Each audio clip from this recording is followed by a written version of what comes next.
All right, we are back for Faded Hand podcast episode 4. 4. We'll go with 4. Might be wrong. And so we're going to start going through the class list. So we'll just start out with Novice. The adventurer freshly minted. No affinities. Promotes Student, Scout, Lout, and Ruffian.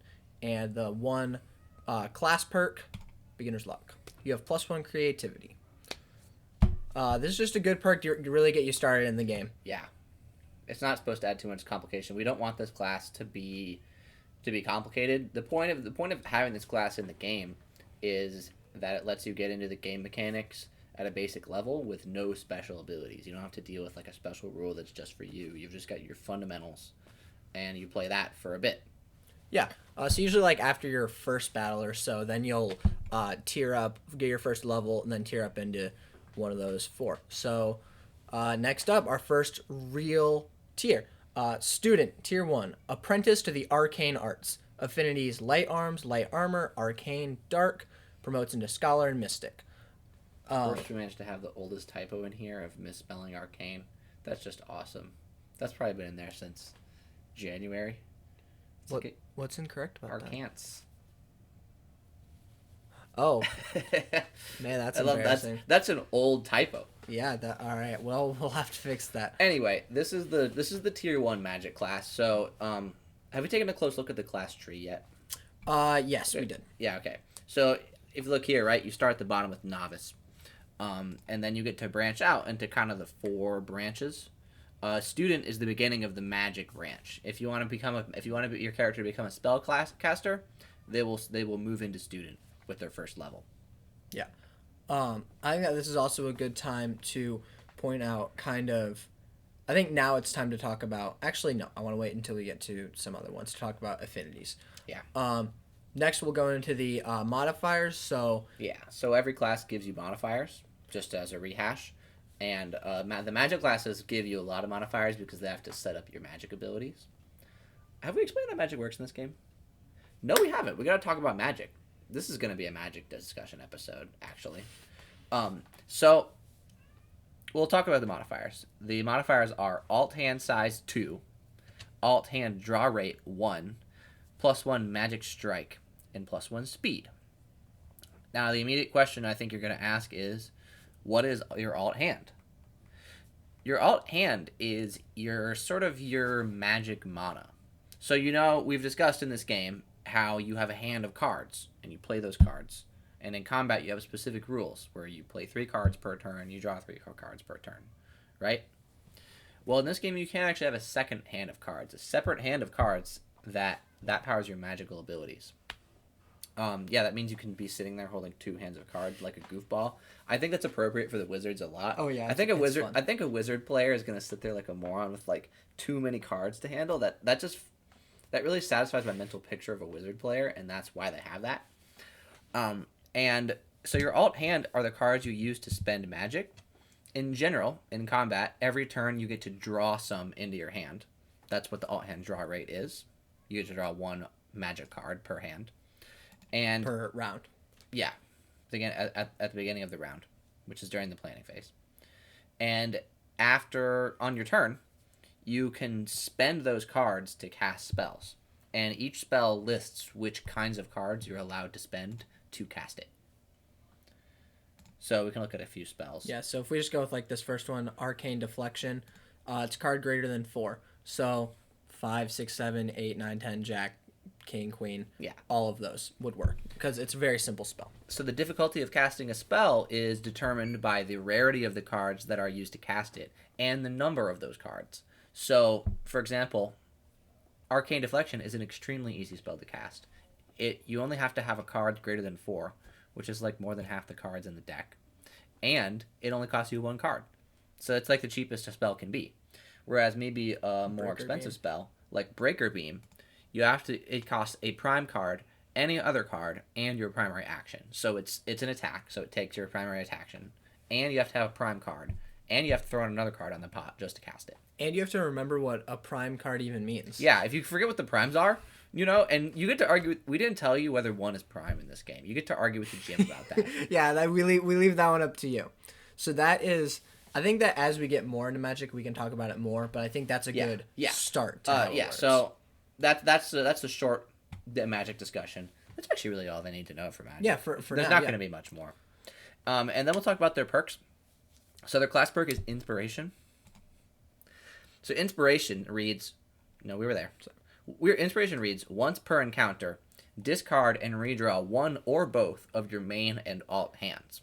So the idea of this is that your character's like, whoa, I'm inspired, and he throws away all the potential he had, and instead he fully resets it with a totally new potential. To be honest, I think this perk is a little underwhelming.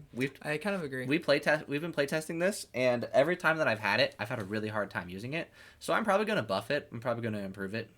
Most likely, what I'll let you do is I'll let you pick which cards you discard and redraw. Yeah. So like you draw like that'd make it another really good. main hand and an entire alt hand, and then choose which ones you keep from those. I like that better. Yeah. So this is less of a design boast and more of a design self-criticism, in that I think Inspiration doesn't work like it's designed, and you should read it as if you're allowed to pick which card you drop and redraw.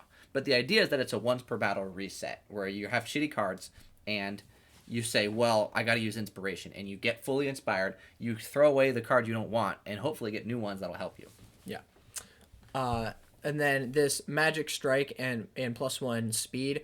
The speed obviously refers to your normal speed statistic, and Magic Strike is pretty much like regular strike, except for just for your magical stuff. So your spells and certain kinds of magical weapons and things like that. Okay, so now we'll move on to the actual perk list for student. And your reminder that you get these, you spend levels to actually get these. You get your class perk as soon as you get into the class. You get these perks when you spend levels in the class. Number 1, Quick-Footed. Whenever you cast a spell or attack with a ranged weapon, gain 1 tile of free movement. This grants no defense against opportunity attacks. So what we were kind of thinking with this one is that you're kind of like, we want the student and the scout, I think scout might also have this, to kind of always be like on the move and really like moving around the battle, so that like people have to chase them and makes people move more, and we think that's fun.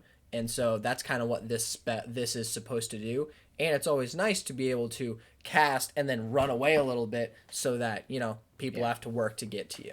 Movement is quite valuable in this game, as we've discussed. So this is effectively 5 feet of free movement when you cast a spell. It's pretty nice. Yeah. It's one of those perks. Lots of these level perks are just like, yeah, that's nice. And we try our best to never have any perks that you're just like, I don't like this, because we found that we were actually looking back the other day. We were in Barnes and Noble, and we were looking at one of the first tabletop role playing games that we had played. Should we tell them what it is? We can tell. We can dog on Zweihander.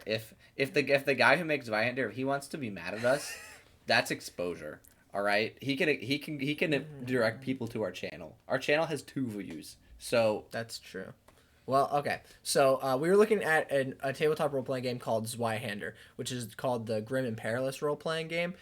And some of the perks and other, like, things that you get from your class and things like that are just lame. Terrible. Like, just awful. You would never want them. It feels awful to invest in them. Now, again, just like with D&D, I'm going to dog on Zweihander way harder than I dog on D&D. Zweihander does a lot less right. Like, we played it first and we loved it. We were like, this is awesome. But then we realized over time that we actually just loved tabletop gaming, not Zweihander in specific. Yeah. Zweihander as a game isn't good. It has some good ideas. Like, I think there's like some good ideas. It's just overly heavy and just like, I don't know. It's one of these games that refuses to give the player what they want. Yeah, well, yeah, it's like, let the player have it. Well, a lot of our system, I think, is actually like it has hints of Zweihander stuff. I think Faded Hand is the game that we thought Zweihander was. Yeah. Yeah, Faded Hand is like Zweihander disillusioned us, and we were like, okay, but what did we really want out of it? Yeah. What did he think it was? So kind of like every perk in here, you should kind of look at and say, oh, I can see how that's useful, or that seems interesting. Not everyone is like, ooh, this is a game-changing mechanic. Some of them do that, but it's more like, ooh, this is an interesting tool that I can use. Every single thing in this game should have you should be able to think of at least a reason why you would want to take it. there shouldn't be anything in the game where you read it and you're like, that's terrible. I would never take that. If you read anything in this game and you think that, go to our Discord and yell at me. I'll either explain why it's awesome or I'll agree with you and change it.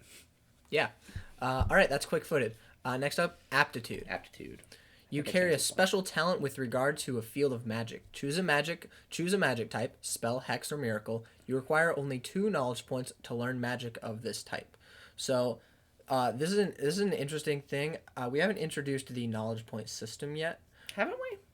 No, because I think it's after. Well, I guess letting perks just drive the knowledge point, drive all the other core mechanic explanations. I think that kind of works. I think it actually works. Yeah. But more or less, aptitude makes it easy for you to learn a specific kind of magic. There's 3 kinds of magic in this game. There's spells, hexes, and miracles, a la like Dark Souls, I guess. And I think this is actually the only mechanic that uses them right now. Other than the actual catalyst, I think. Oh, I guess the catalysts do. But no, I guess they really don't, because the catalysts typically they only drive the affinities. The catalysts are aligned. The catalysts are aligned if a catalyst has hexes, it basically only has hexes. There's only a couple that break that rule, but there's this is the only perk that names the magic types.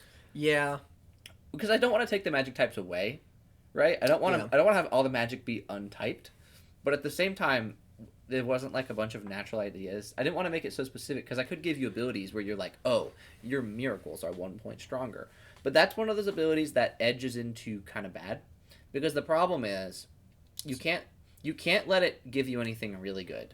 You can't let it make your miracles awesome, because the player will load up on miracles and then make an awesome character, right?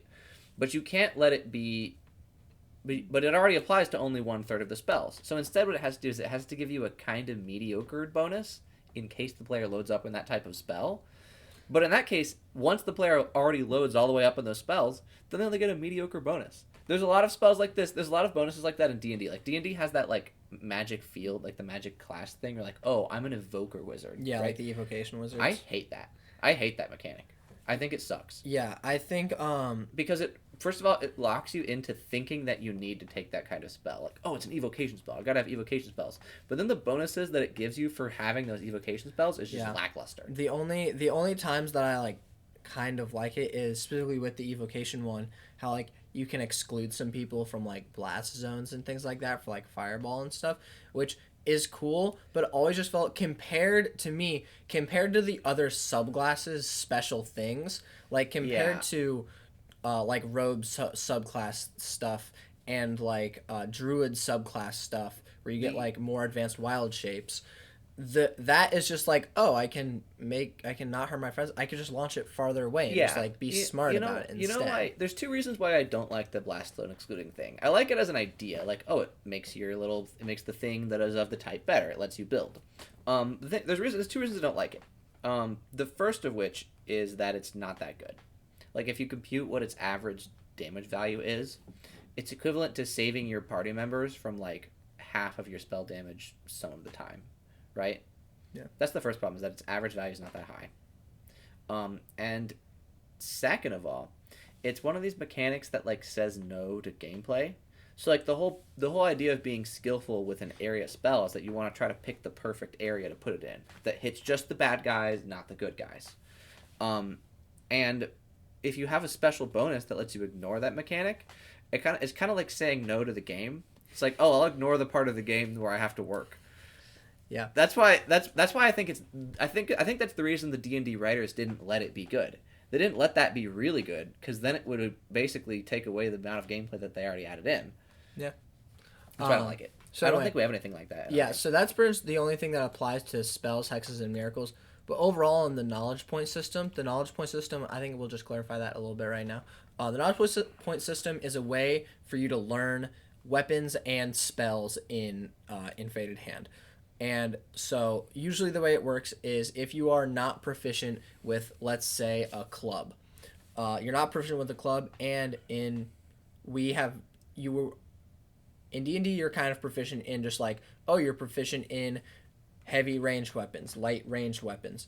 We've done away with that. You are only proficient in individual weapons at a time. So just because you're proficient with a short bow doesn't mean you're proficient with a light crossbow or a longbow or anything like that. You have to specifically learn light crossbow first, then you have to go learn something else, then you have to go learn something else. And if you get like a new weapon that's similar to another weapon, there's no relationship in the rules that says you're proficient in it. So like if you're proficient in light crossbows, and then you acquire like the spooky bone crossbow that the GM made up, the rules are written, you would have to get proficiency in the spooky bone crossbow all on your own.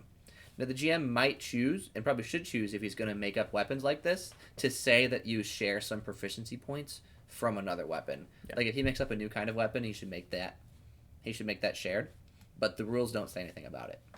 Yes, let's just cover this now. Learning proficiencies. Normally you need 4 knowledge points in any one weapon or spell to gain proficiency in it. So live opposition. So if I'm fighting someone with a club, and they use it against me, I learn and gain a little bit of knowledge. So if they make 4 attacks against me and then I defend 4 times, I gain proficiency in the thing because I've watched them use it enough. First-hand experience. I just pick up a club and I try to use it. I don't have proficiency, so I don't get the way that not having proficiency in a weapon works in Fated Hand is that you don't get any of the positives, but you do get the negatives. So if something is a +3 strike, -2 defense, something like that, you don't get the strike, you have to take the -2 defense. Just because you don't know how to use it well, so you don't get the positive, you only get the negative. So you just kind of got to practice with it. Demonstration, you can read about it. Plagiarism is mostly only for spells, I think. Yeah, it's for spells. Yeah, only for spells. A spellcaster can watch someone else cast a spell and then recognize what spell they're doing and then learn based off of that. We wanted it to be similar to the engaged In addition, there's a second part of this rule where even if they didn't cast a spell, when you kill a spellcasting enemy and you get the chance to take the stuff off their body, you get 1 knowledge point in every spell they could have cast. Like you read their notes. That's what it says. Oh, okay. Yeah, I did not. And it clarifies that you can only get 1 knowledge point per creature, per spell, per battle in this manner. So if they cast a spell, you get the point for seeing them cast it, and then you kill them and you read their notes. You don't get another point in that spell because you already got your point for this battle. Yeah. Do you think the text makes that clear? Observe an enemy or ally spellcaster cast a spell in live battle or gain clues to their insight into their magic from the notes and other contents of their pockets after defeating them. You may gain only 1 knowledge point per creature, per spell, per battle in this manner. Yeah, that makes sense. All right, next, dominance. Strike a hit against your creature who's using the technique. So notice that this is better than just the live opposition. That's because live opposition, you were just defending. Dominance is you recognize the technique that we're using and then was able to successfully strike them down, so you have gained more knowledge because you recognized what they were doing and then now, as written with live opposition, it only says you have to be engaged against the creature. That means technically you don't have to attack. You could start an engagement against them, and then you two could stare at each other for 4 turns, presumably kind of lightly sparring. But you have to start an engagement by attacking. Yeah, they attack. But they don't have to attack in the subsequent turns. Technically, no one has to attack. It's pretty unlikely that you'll just stare at someone for 4 turns with no one attacking, but I suppose if the enemy was very cooperative to your education experience, they might do that. I mean, it could happen. Sparring, train with someone who does know the technique or weapon. So if Joe knows how to use the club, and then in downplay, this is like a downtime mechanic. In role playing, I can be like, oh, hey, can you teach me how to use the club? And then we can spar, and then we can do that twice, once in the evening, once in the morning, kind of up to the GM, and then bam, I know how to use the club. Yeah. And then education, specifically a master's I'm a master of the club. I'll teach you, and then you go and learn. This is like another downtime mechanic where you would maybe pay a guy in a city and have him pay you. Yeah. Have him train you, and then you would just learn it. 4 points is as many points as you need. So this is saying that you just learn it. Yeah, and so then aptitude makes plagiarism a lot better because since you only need 2 knowledge points to gain anything, if you watch someone cast a spell twice, or if you watch 2 people cast a spell, or you have a spell on your catalyst and then cast it twice, you got it. So notice my point about those evoker classes locking you in and whatnot. Notice how this one doesn't lock you in very badly. It determines how quickly you learn spells, but after you learn those spells, it's done. It's gone. It's behind you. And this kind of helps you not feel like you're like having to do so much work to make this perk good. It will result in you picking up a bunch of spells of that type, and that's what it does for you. Yeah. So next up is Quiet Study. Quiet Study. During your planning phase, if no enemy creatures are adjacent or engaged against you, flip a coin. If heads, draw one alternate card. This is a very good perk. This is probably their best perk. And I'm not going to nerf it because it's the tier 1 classes are sort of limited in what perks they're allowed to give them combat power. And students specifically, we've seen 2 perks that don't help you actually hit. They need this one. Yeah. The reason why is, if you want to think about it this way, you're pretty unlikely to have an enemy adjacent to you. So if you're smart, yeah. You should model this as being basically worth half an alt card per turn. And those alt cards are determined how many spells you can cast. That's sort of like your mana regen, right? So your base mana regen is 1. If you take this perk, it's 1.5. Suddenly you've gained 50% of your spell ability. And when you only have an alternate hand size of 2, yeah, that makes all the difference. This is a very good perk. So that's a really good perk. And that's all of Student. So just the beginning of the magic tree. Next up, we have Scout. Scout is the beginning of the kind of rogue, hunter, assassin, sniper. Everyone who might wield a bow, like everyone who like if you would draw art of them, and in that art they might be holding a bow, they come out of this branch. If they're wearing like a cloak. Then all the cloak guys. This is the cloak branch. This is the cloak bros over here. Okay, Scout, sharp-eyed and quick-fingered. Affinities: light ranged, light armor, light arms, light ranged, heavy ranged. Promotes to hunter and rogue. +1 strike, +1 speed. So this is just an intro into just like the cloak guys. Yeah. Your quick light cavalry guy. Yeah. Not the main guy. Killer, but not the front lines, but the back lines, and not the magic user. So their class perk is Keen Eye. When you attack, if your speed is higher than that of your target, gain +1 strike. I really like this, because it encourages the hunter to specifically be faster than your opponent. Not only in stats,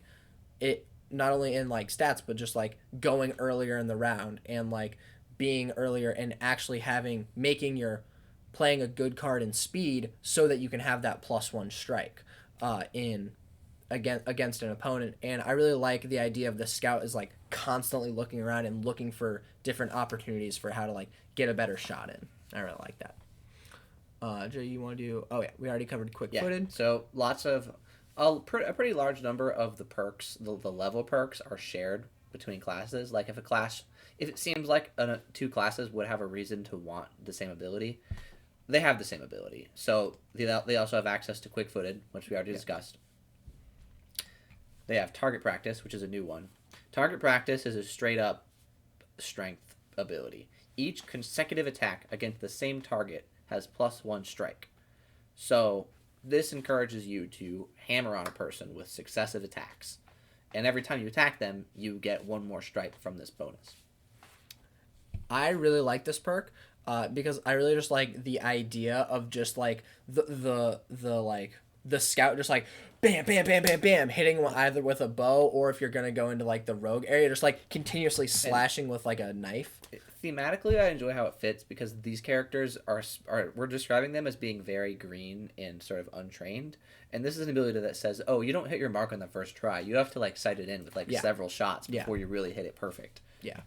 And I think I kind of like the image of like the Scout like not able to fully pull his bow back, like missing his shots. The strike value is coming up. Yeah, I really like it. The next thing that I do want to talk about before we go to Lucky Shot is affinities. We haven't talked about those yet, and I think now is actually a good time to do that. These affinities, light arms, light armor, light ranged, and heavy ranged, specify what perks in here you can use when they are arms perks. So if we go to quick-footed does not say arms. Arms is on quick draw, it's not on quick-footed. That means that if I am, let's say I have light armor. Let's say I'm wearing plate. Let's say I'm wearing plate. I don't know why a scout's wearing plate, but let's say they find some plate and they really need defense, so they just put on the plate. I can still use quick-footed if I have plate on. I cannot use target practice. Target practice is an arms perk. I cannot take advantage of this perk if my affinity does not match. If anything I'm wearing does not match the affinity that I got from it, that I got the perk from. Does that make sense? Yeah. So basically, in order to use an arms perk from a class, you must be wearing equipment and only equipment that matches the affinities from that class. Yes. So even one piece of equipment that is wrong disqualifies the abilities from that class. Now you'll go through multiple classes, so you may end up in a situation where you're comfortable disqualifying certain abilities to use a different piece of equipment that you really want to use. And does this count for like offhand stuff? Yes. Okay. Yes, your offhand ultra great club will disqualify your quick-footed ability. Well, that has two. That is, Actually, it's disqualify. two-hander. That's a two-hander, so you couldn't even offhand that. I was thinking specifically for having a catalyst as your offhand, and then having your main weapon. You can't do that. See what I'm I saying? feel like I want you to. I feel like I want you to. I feel like your offhand shouldn't count as one of your equipped weapons. As your. Well, I'm kind of starting to feel like. Okay, so the really proper solution for this is to go through all the classes that aren't like a heavy fighter and make them have affinity and all the catalysts. They don't have spellcasting ability, so it doesn't matter. However, this clutters up the table. This will clutter up the table with a ton of affinities that they actually have. They actually very will unlikely almost to never use. use. So I feel like actually it's fine to say your offhand weapon doesn't count. Yeah, I feel like. Well, okay, so I think that's fine. Because your offhand, you're only going to be able to use it for one action, and if you don't have and you won't even be able to use it if you swap it to your actual weapon, it'll disqualify your perks. Yeah, you know what I mean. It wouldn't make you overpowered, so I think it's fine. Yeah. So I should probably take a point to explain the point of affinities because I'm sure that sounded a little complicated. I'll scroll up to the actual rules. Affinities are our replacement for class equipment restrictions. Because we've got this problem where lots of games have a rule that says games that have classes in them have a rule that says something like this class can use this kind of equipment because there's a story, there's a thematic element we're trying to bend people along here. Where like if we tell you your class is ranger, we kind of expect you to like use a bow at some point or like a crossbow. Or like a dagger. We don't want you going and picking up and a halberd. It would definitely be a little off color if you brought your halberd and your heavy armor as a ranger. But at the same time, we already made this knowledge point system where you get knowledge points from doing stuff and then you learn how to use weapons. And we really liked that. So we didn't want to compromise it by having class restrictions and making you learn for abilities with knowledge points. Don't want to double restrict. And we want to let people color outside the lines a little bit. Like if they want their ranger to use a longsword, well, I guess it's not technically like completely within the color of like the theme of a ranger, but like it's not that wrong. Like you can think like Aragorn has a sword, right? Yeah. He has a really good sword. He has a fun sword that's important to the story. Yeah, he just can't use his ranger abilities with it. Well, yeah, actually, I think it would because it's a light arm. But the point of affinities is to be a very broad. It's supposed to be a very broad color inside the lines rule where it's like, yeah, there's a lot of weapons you can use. And if you want to use an off weapon, you might have to give up on some of your abilities. Because what we came down to is that certain abilities within classes, your character would have to perform that ability using a weapon. And if they're going to do an ability using a weapon from that class, then it has to be a weapon that's sort of appropriate for that class. So, for example, target practice. Presumably, your ranger would be doing these attacks with some kind of rangery weapon. So when you use that ability, it has to be a rangery type weapon. Yeah. Affinities, I'll say about 90% of the time, you don't have to worry about affinities. For the most part, you should be able to just pick some stuff for your character, and it'll almost certainly fit within the affinities. It's only if you want to do something weird, you're going to have to check the affinities list. Pretty much, affinities just stop you from having some weird, the thing that we were thinking of was Rogue gets access to stealth Yeah. and gets access to some superpower. We were thinking of an assassin who is just bringing along his ultra greatsword that's like 9 feet long. Yeah. And we were like, we want a rule that actually prevents you from doing that. We don't want that.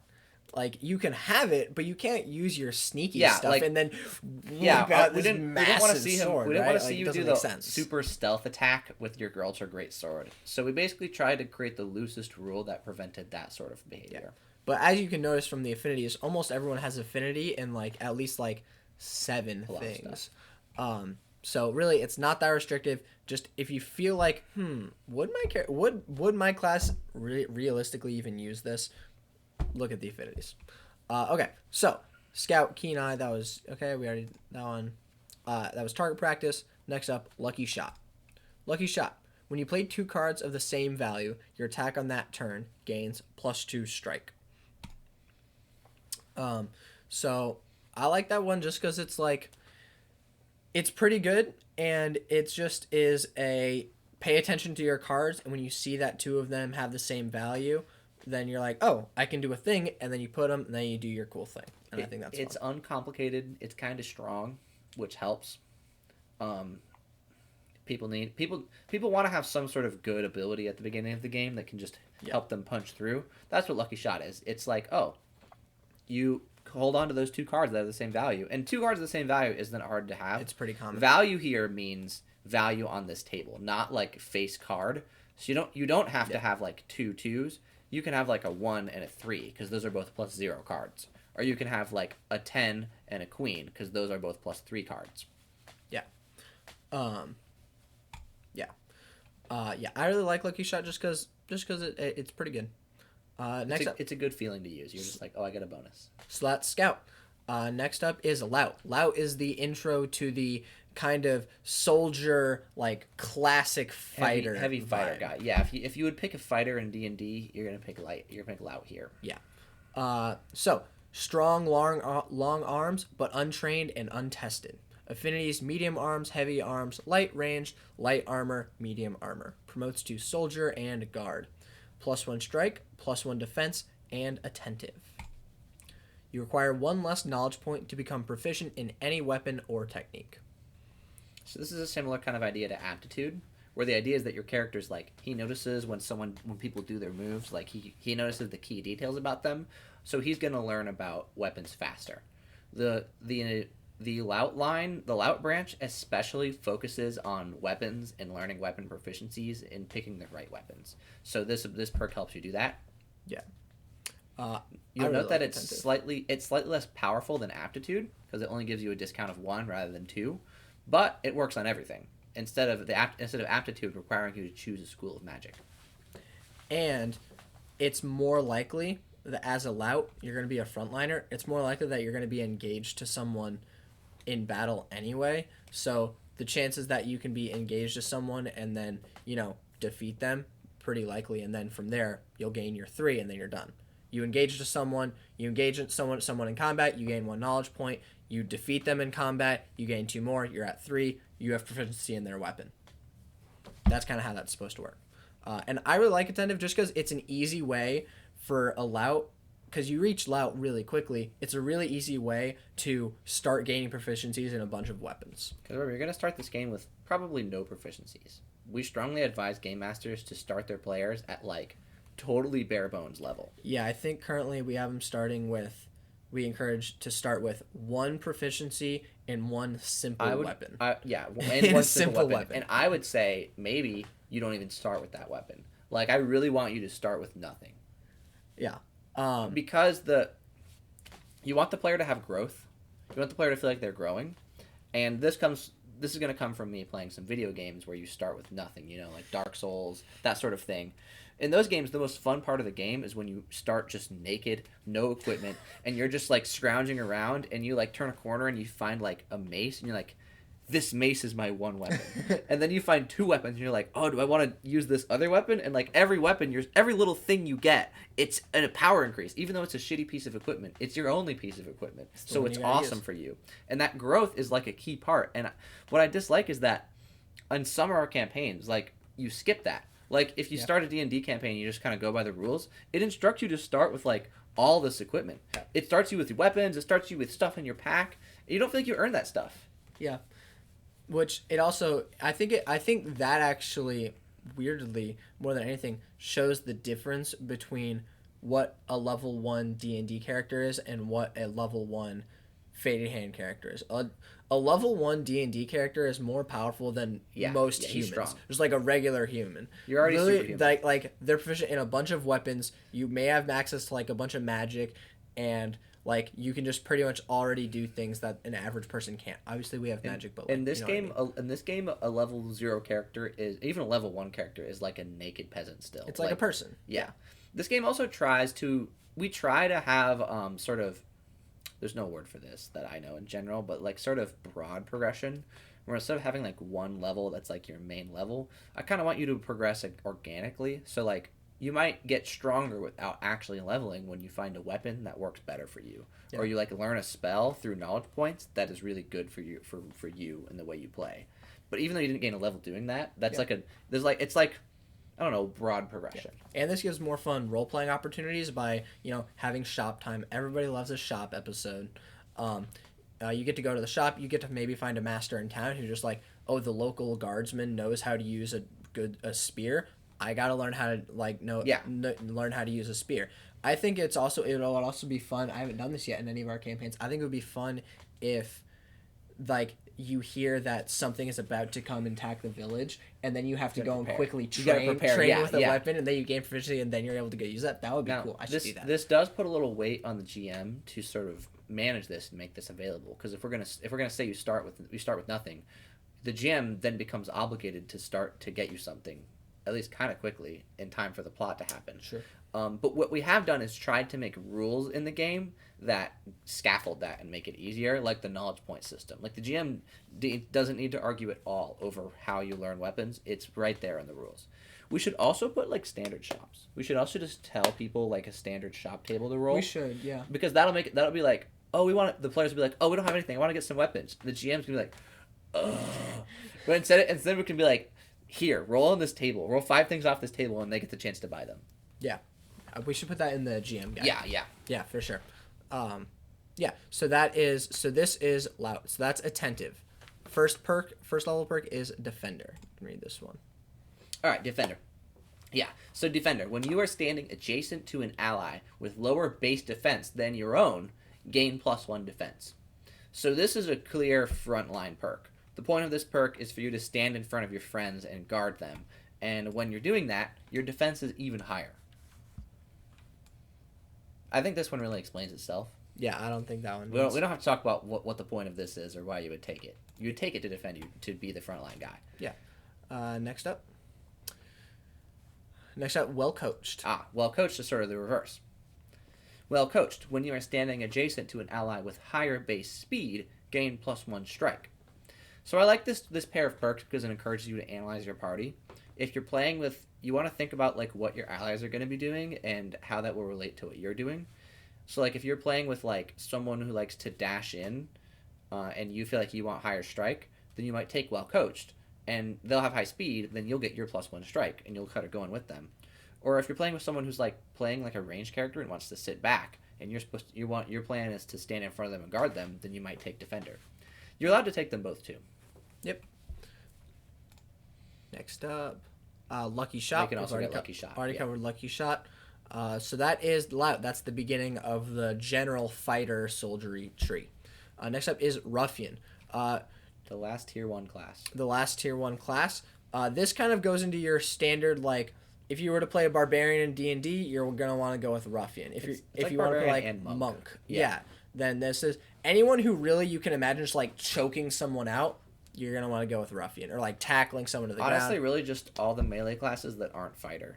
True. Basically, like everything that's not a kind of fighter would probably go into this tree. All right, ruffian. What they lack in tact, they make up for in aggression. Affinities: simple arms, light armor. Promotes brigand and brawler. +1 strike, +2 speed. One of the things I want to point out is that ruffian and their line is supposed to be kind of the refutation of the lout line, Where the Lout line is all about weapons and picking the right weapons, and it has a broad weapon selection. Look at the list of affinities on Lout, right? Look at the list of affinities on Ruffian. Nothing. There's none. The point of Ruffian is to have like one or two weapons that's just your weapon. You don't mess with it very much at all, and instead you have good perks. So almost all of Ruffian's perks on average, and like all the perks coming after it, are probably a little bit better on average than Lout's perks. And this is partially intended to make up for the fact that they have terrible weapon versatility. Yeah, because at most they'll have a pair of like brass knuckles or like knuckles, or they'll just be using their fists. Which, if we look in the tree, in the arms list, fists have -2 strike and -2 defense. So you gotta have really good perks to make up for that. Knuckles only have +1 strike and +2 and -1 defense. Honestly, we should have I should add a bit to Sucker Punch that makes your fist not quite as shitty of a weapon. Like, just take away the -2 strike. Yeah. Okay, so class perk for Ruffian: Sucker Punch. Once per encounter, when you attack in melee against a target, engage against a creature other than yourself, gain +3 strike. Sucker Punch. What's Sucker not Punch. to like? So like someone's attacking Joe, and then I run in, Yeah. and then I take him out. It's just a strong attack once per encounter. And it's actually even easier. The way it's written, they have to be engaged against yourself. It doesn't say they have to not be engaged against you. So you can be fighting someone, you're engaged against them, like you're fighting. Someone else comes in and distracts them. That's when you Sucker Punch them. Yeah, Sucker Punch, great. Oh yeah, and also, so this is an arms perk, so obviously you can't Sucker Punch with a bow. Yeah, you can't Sucker Punch with a great sword. You can't Sucker Punch with probably a sword at all. This is the point of affinities, is that, like, if we didn't have affinities, the rules would say you're allowed to Sucker Punch using a bow. And that's like a question mark moment. But you I shouldn't. don't want you to do that. You shouldn't, though, right? Like, I think we can all agree Sucker Punching with a bow doesn't make sense. What's going on? And also, this is a technique. I don't think we've talked too much about what techniques are. All technique means is that it replaces one of your attacks. So this attack will not deal a hit. It will do this other thing instead. I'm not sure that's how I describe techniques. Well, although it's true. They just replace it. They just replace some attack. Yeah. Well, what I would say of techniques is that your description is accurate rules wise. Yeah. But I imagine them as being an attack, but they're a modifier to your attack, and the important part that makes it a technique is that you can't do two at once. Oh yeah. Yes. So like lots of things give some kind of modifier to an action. Forgot about that part. Yeah, that's the important part. Yes. Lots of things give a modifier to an action or make your attack different, but a technique is something that's like a specific way of doing something, and you can't do two techniques at one time. So for example, in a second, there's going to be another punching like technique that's like straight lunge, right? Well, it doesn't make sense that you can straight lunge and you can Sucker Punch at the same time. Like, I guess technically you're allowed to do that, but it's supposed to be like a different kind of motion. I think specifically the one was like uppercut and overhead, because we gave you an ability where it's like you hit them with two hands overhead, and then we gave another ability where it's like, oh, you uppercut them. But then we're reading the rules and we're like, well, technically the rules let you do an uppercut and an overhead in the same attack, and we're like, what the hell are you doing? What happens with your hands when you do that? That's where the technique rule came about. Yeah. So that is Sucker Punch. Overall, I like it. It makes it more fun, and I think role-playing wise and description wise, it's pretty easy and pretty cool to narrate. All the class perks are supposed to be good. Like, the class perks are really supposed to be like sort of game plan defining. Like, you shouldn't ever fail to find a use for the class perk. Yeah. Next up is Pummel. When you attack in melee from aggressive stance, if the opponent does not riposte, apply 1 defense malice and 1 speed malice. I don't know if we've talked about. You don't like the stance on this? Well, we've talked about I'm happy with the stance restriction. I think I'm fine on with this one stance. Yeah. Because it's a low level perk. If this were a tier 2 perk, I would make this way better. Yeah. But this is a tier 1 perk, and we don't want them to like be just kicking ass at this level. Yeah. So I'm happy with how it is. Yeah, or else it kind of encroaches on man-at-arms sort of thing. Yeah.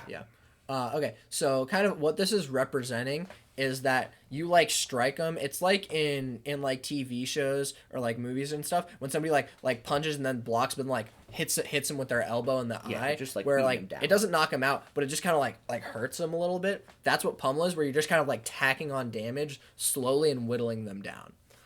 And obviously, like, if their defense is so high that they are able to riposte you, you clearly didn't do a good enough job. Yeah.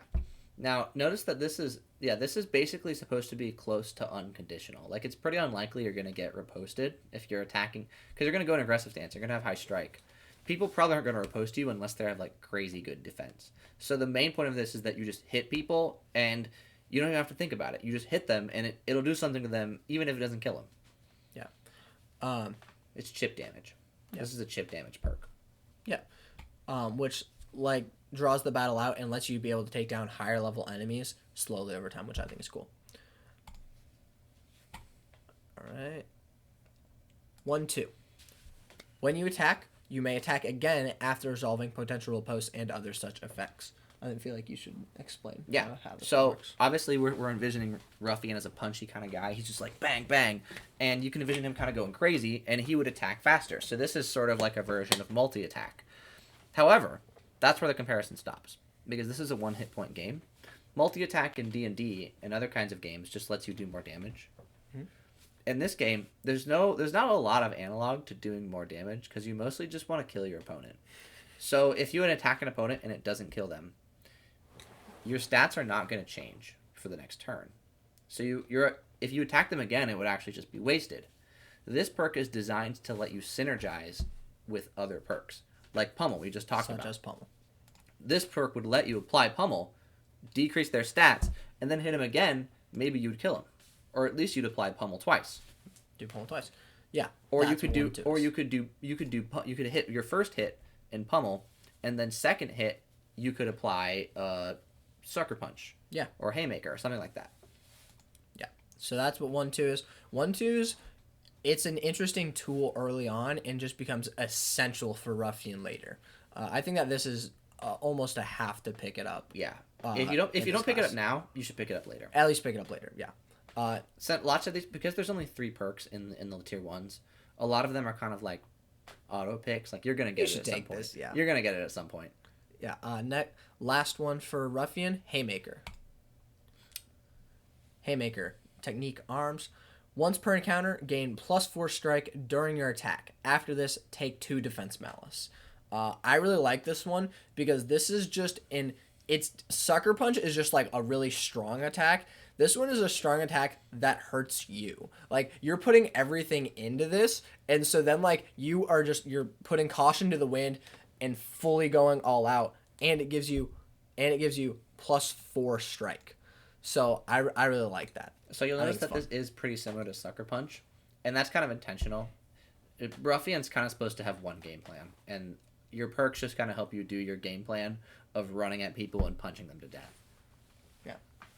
All right, and that is all of Ruffian. And looks like we are a little over time. Episode time. All right. Don't forget to smash the bell, destroy the button, Obliterate it. Don't let it destroy its family. Don't let the bell see daylight. All right. And join our Discord and yell at me about the game. Yeah. I'll argue with the game for days. Tell us why we suck. Well, Bye. tell us why we're awesome, but if we suck, I guess we want to hear that too. Adios.